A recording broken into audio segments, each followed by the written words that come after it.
Welcome to Journey to Joy Live, a podcast to promote wellness, resilience, and inspire joy.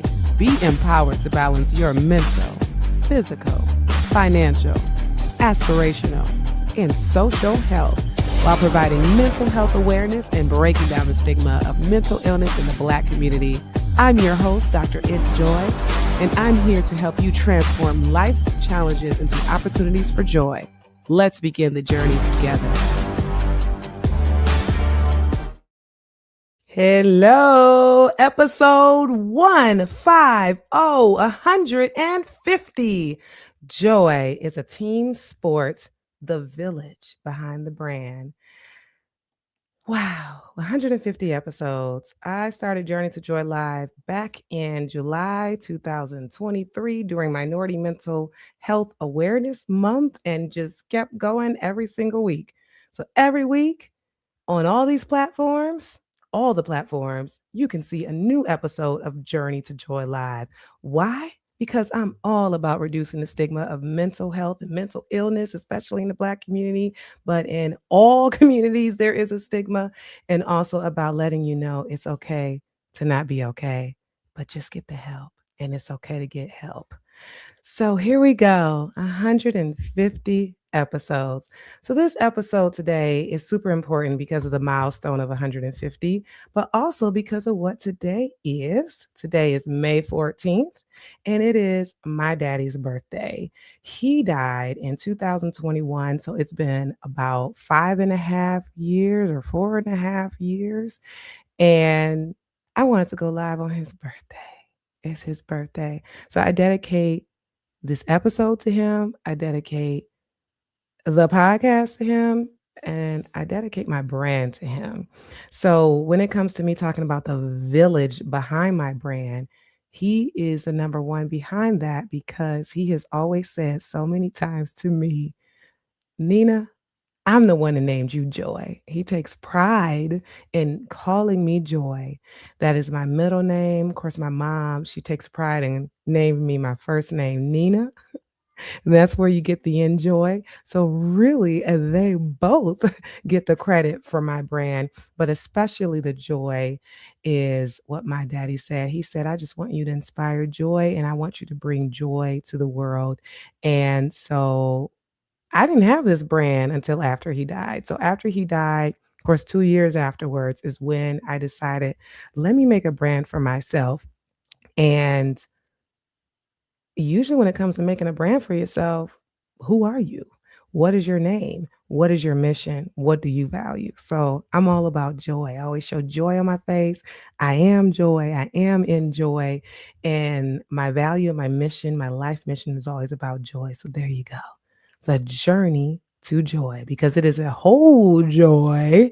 And you need a village behind your joy because joy is a team sport.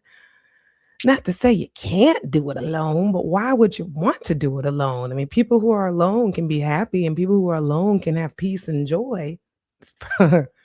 Really emphasis on the peace. Sometimes that village can be loud and take away that peace.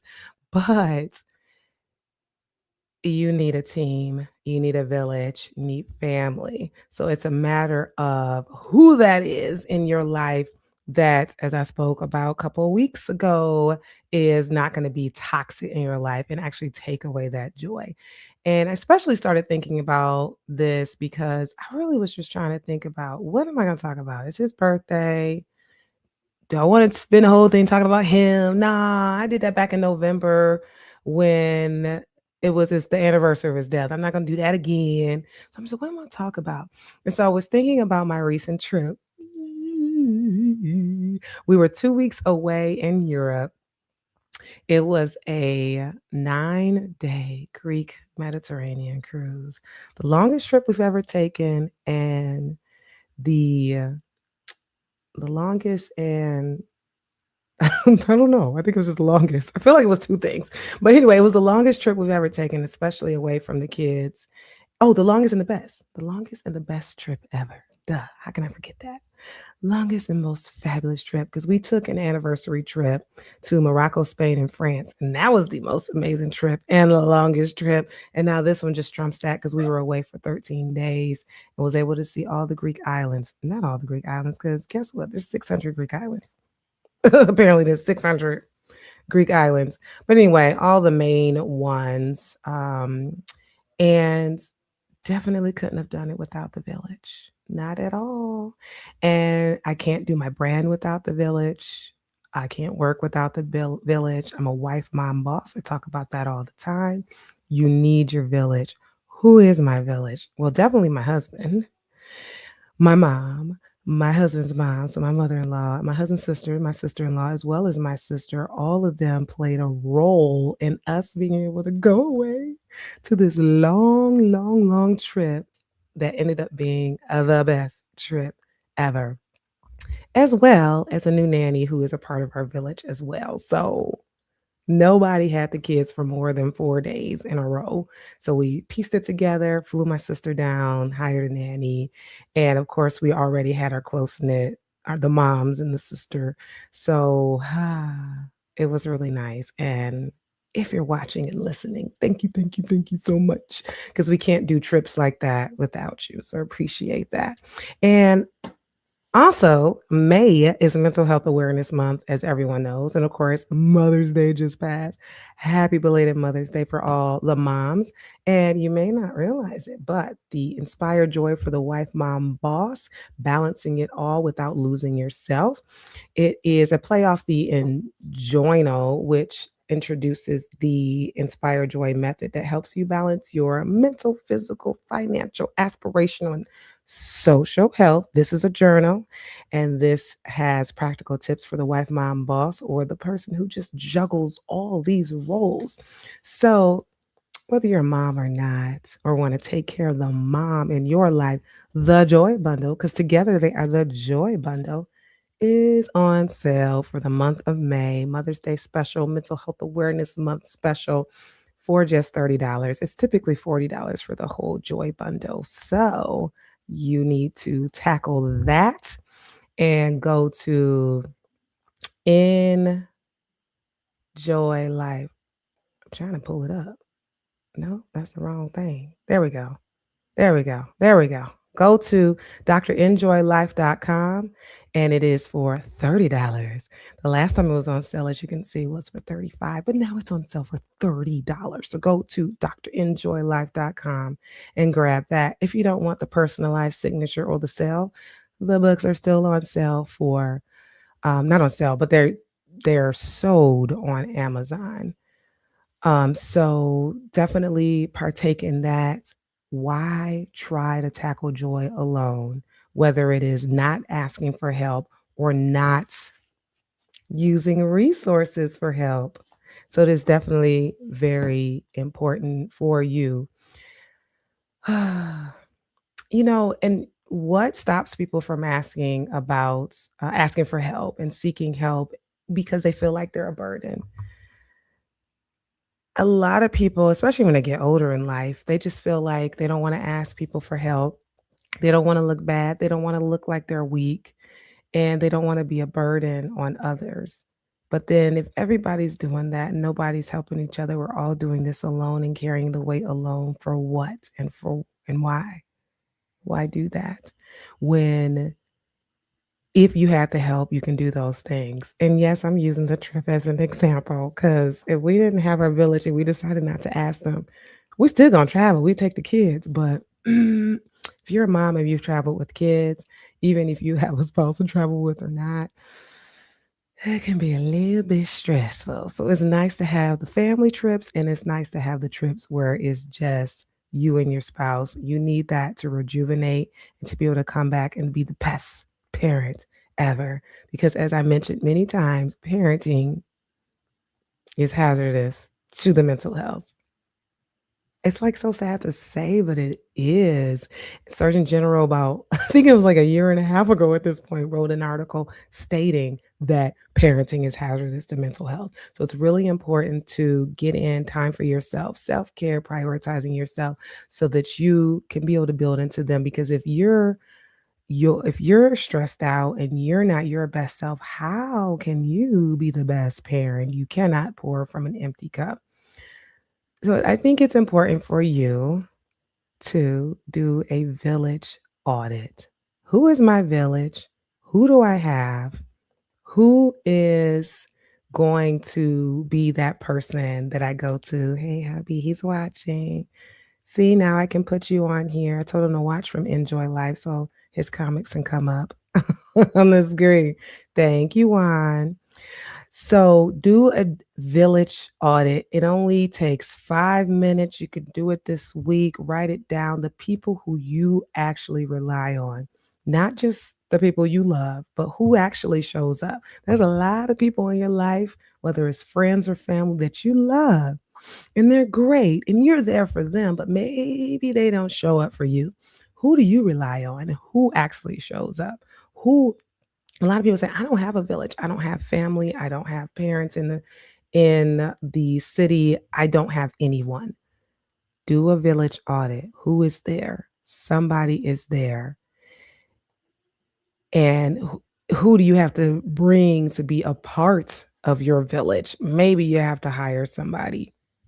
Who can you call when you're overwhelmed? Because even if you're a single mom, whether you have 1 kid, 2 kids, 3 kids, 4 kids, 5 kids, or you are in a relationship, you are in a marriage, you can still get overwhelmed. So, who can you call on when you're overwhelmed? Because when you are alone and you don't have a village to rely on, it is so difficult to parent while you're overwhelmed. Who helps with your kids? Who is that person that you can rely on that actually helps? Who checks on you? Are you always checking on other people? If your list is short, if your list is empty, it's not failure, it's just information. Maybe it's just something to think about. Why isn't there anybody on this list? Do I keep pushing people away? Am I feeling like I would be a burden if I ask for help? Is that your reason in not asking for help? So it's definitely important for you to reflect on, why is there no village? Is it something that maybe you're just not asking for help, or is it this that the people don't exist, they're not there? So after you do that village audit, you got the information.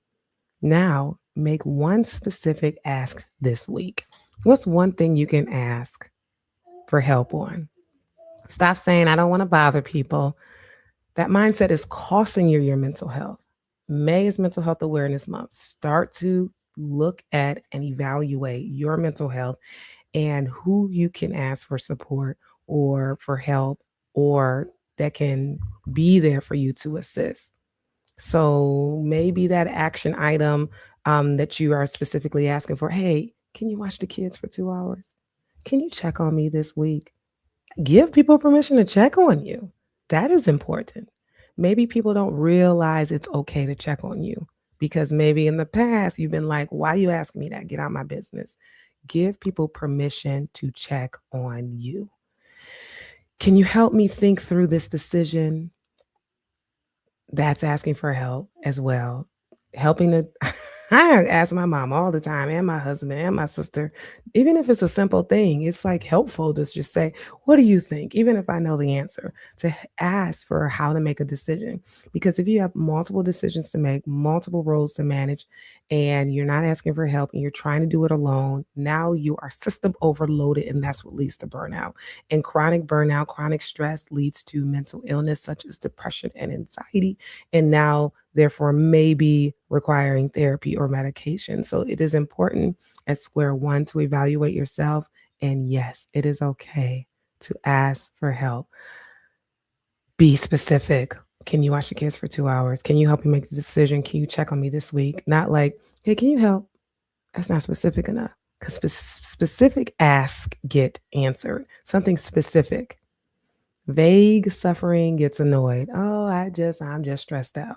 People are just like, okay, what am I going to do with that? But if you have a specific ask, it's helpful. It's kind of similar to when people lose someone, and some people always reach out. Oh, just let me know what I can do for help. Like on the flip side, that person should be specific.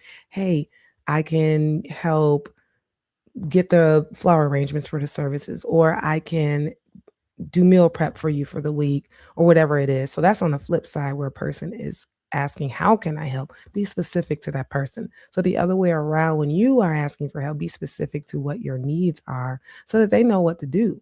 Because maybe they might help with something and they help you with the wrong thing. And that's not even something you needed help with. Look, I need help with gas, whatever that thing is. The next thing is schedule support like it's an appointment, just like you should schedule self care like it's an appointment, prioritizing yourself, getting it on the schedule. If it's not scheduled, it's not supported. If you didn't talk to that person and give them a specific ask, it's not supported. Put your support on your calendar the same way you put the support that you put on everybody else on the calendar. Therapy's on the calendar for those who have therapy. You know, the next time you have a therapy visit, hopefully there's a girls' night on the calendar. Let's get the date night on the calendar. Let's get the solo reset time on the calendar. If it's on the calendar, if it's listed, if it's written down, it will get done the same way you write down work. And all the stressors, the parenting stressors that you have, write that down too. Because maybe that's why one of the reasons things are so overwhelming, because it's just all jumbled up in your head and gets the racing thoughts start to happen and the stress and the burnout start to happen and you get overwhelmed. Again, I've said this multiple times. When you have multiple roles, it's important to not multitask. It is okay to not multitask. Trying to do work while you're also trying to parent creates stress and burnout. Just do one thing at a time. And I've done a great job doing less of that. At first, I used to just feel good about being able to do work emails um while parenting. The kid is around and oh, I'm doing this. Why is that so fulfilling to be able to do multiple things? And then I realized I was more irritable at them for interrupting my work, or more irritable about what's going on at work because that's interrupting my parenting. Just do one at a time. So, anyhow, get the support on the calendar so that you know that you are supported and that it's going to happen. So, you already have your list and you already know who you can rely on. So, you did that first. And you already are making a specific ask to someone so that they know what it is you need help with. And so now you're getting it on the calendar. Get the support on the calendar like it's an appointment. And really, I already jumped ahead on this stop over functioning. Exactly. So as far as the multitasking, stop over functioning.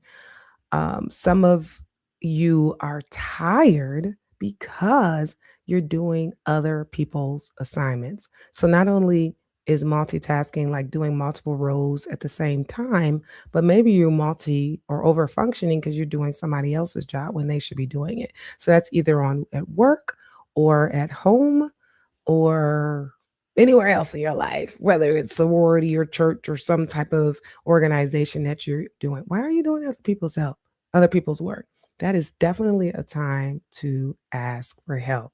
My BFF just told me about a situation where she was somewhere where they were all volunteering, but they were most of the people were sitting down doing nothing. And she went over there, she's like, get up. If I'm working, you're going to work too. So that goes with any aspect of your life. Ask for help, be specific, give people roles, tell them what to do so that they know what to do because maybe people don't realize what they need to do. So this is in multiple areas of your life. Now, the action for this, or what you need to do, is identify one thing that you can stop doing. What is one thing that you can stop doing? Maybe you can stop over explaining. Maybe you can stop fixing everything. Maybe you can stop being the default parent for everything. Stop being everything for everyone at all times. Delegation is clearly not weakness. It is how you sustain your joy and your peace and your strength so that you can be able to go and reset and rejuvenate and fill your cup so you can pour out some of that cup again. Because again, you can't pour from an empty cup. What is one thing that you can stop doing? If you're listening, tell me right now. Make a comment. What is one thing that you can delegate to someone else? Create a relief list. With that said, your village isn't just people, it's systems. Think that was last week we were talking about systems, the guest that I had. So we were talking about ADHD and burnout. Basically, how do you know the difference? And one of the devices that she gave was just like having a system in place. So write 5 things that make your life easier, whether it is, yes, a family wall. That's the calendar or it's the app. It's not even just a calendar. It's the app that my husband and I use so that we see the wall, see the calendar together, and we know what's going on. So that if he wants to book a baseball, another baseball trip, he knows, oh, I can't do that because this thing is going on. He looks at the calendar. And of course, we have to remember to update the calendar. So have it with your village. Maybe it's just you and your family, but maybe whoever else is in your village, you have the family wall together because it's not just calendar, it's also groceries. And having a system in place might include grocery delivery, meal prep, carpooling, cleaning, getting help with cleaning, automated bills. Oh my God, I remember when I used to just pay the bills and not have it automated. I actually do still have some that aren't automated, but automated bills, systems in place that help you. Joy increases when friction decreases, and friction increases when you don't have a system. So let's get to a place where we can normalize being supported. Maybe when you were younger, your parents never asked for help, or whenever you asked them for help, they made you feel bad for asking for help. Is that something you have to undo mentally so that you aren't normalizing the fact that it's a bad thing or that you are weak or that you are be a burden just because you're asking for help?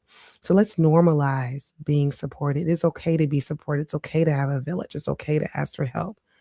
You don't get extra points for struggling alone. And literally, sometimes it feels good, like, oh, I did all those things. But then if it makes you feel burnt out and tired and you can't do all those things the next day, like it's not sustainable. Maybe you can do it for a week, 2 weeks, a month, 2 months, but at some point it's going to wear off. So you're getting excited for doing it alone when you don't have to. If you have to, that's a whole nother story. But still get support through therapy so that you can help get some guidance or coaching, right? Get some guidance on how you can create a system because you are alone. So for people who literally don't have family or don't have a village, you can create a village through a therapist, through a coach, through asking for help from a coworker or something like that. It is possible. No one is completely alone. Asking for help is self-awareness because you know what you need and who you are and that it is okay. Asking for help is not only self-awareness, but it's self-love, it's self-compassion, it's self-grace.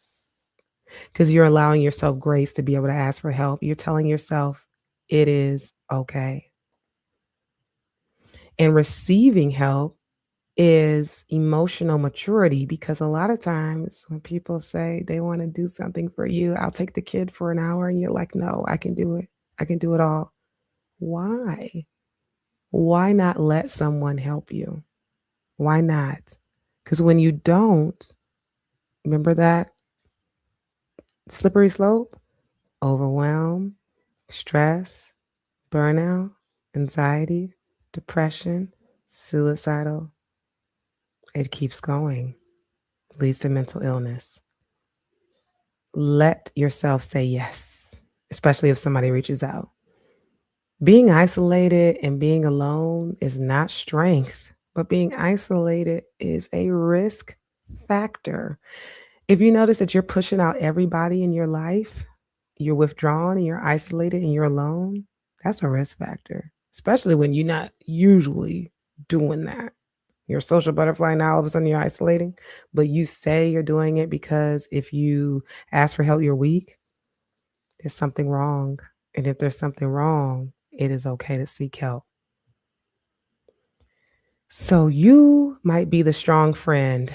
And I have an episode coming up about that. So I'm not going to spend too much time on that. But check on your strong friends and check on yourself because maybe you are the strong friend, the one who looks like they have it all together and often the one carrying it the most. Check on them and check on yourself.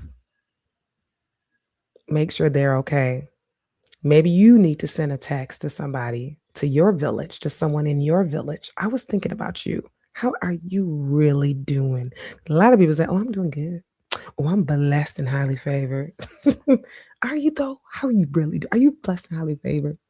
I mean, because I think feeling blessed and highly favored is the same thing as joy. Like joy can always be there, but a situation can still have you feel pain or stress or anxiety, but then you like still have the gratitude inside. Like I have the joy. But how are you really feeling? That's how villages are built, especially when it's intentional. Check on your village and allow them to check on you. Have a system in place where you are checking in on each other. So build that village. That list you made at the beginning of the episode, maybe it was little, maybe it was long, maybe you need to limit, push out some people that are toxic. A couple weeks ago, watch that episode about toxic relationships. Maybe you need to cut people off out of your village. But if you don't have a village, start becoming one. Don't just wait on the village. Build your village and be consistent. Follow up, show up for others in small ways. Because at the end of the day, having a healthy village creates healthy mental health. And having a healthy mental health creates healthy physical health. We're talking about that social health that's in the Inspire Joy method. This is how you have healthy social health. Again, on sale, Dr. Enjoy Life, Joy Bundle. Get it so you can learn more about the social health aspect and about all the other crucial health areas of your life. It is okay to ask for help. You are not a burden. And maybe that's your positive affirmation for the day. I'm not a burden. I am not weak. I am strong when I ask for help. Joy was never meant to be carried alone. The moment you stop trying to do life by yourself is the moment your healing actually begins. So is that you? If you need therapy, it is okay. Use your insurance to find a therapist who covers your insurance. If you need medication, I prescribe medication. DrEnjoyLife.com. I take Aetna as well as cash pay. Thank you for listening. Episode 150. Happy birthday, Daddy. This has been an Enjoy Life production. If you're in a crisis, don't hesitate. Call, text, or chat 988 for immediate support. Please note, this podcast is for informational purposes only and is not a substitute for professional treatment. If you're looking for therapy or medication management through Enjoy Life, visit www.DrEnjoyLife.com to request a consultation. I'm licensed in 13 states. I accept Aetna in Georgia, Florida, and Virginia. Be sure to grab your copy of the Enjoy Note to help you on your wellness journey. Also check out Inspire Joy for the wife, mom, boss to help you balance it all without losing yourself. Better yet, get the full Joy Bundle for just $45. Remember, Journey to Joy Live is every Thursday at 7 p.m. Thank you for joining me, and until next time, may you continue to transform stress into joy.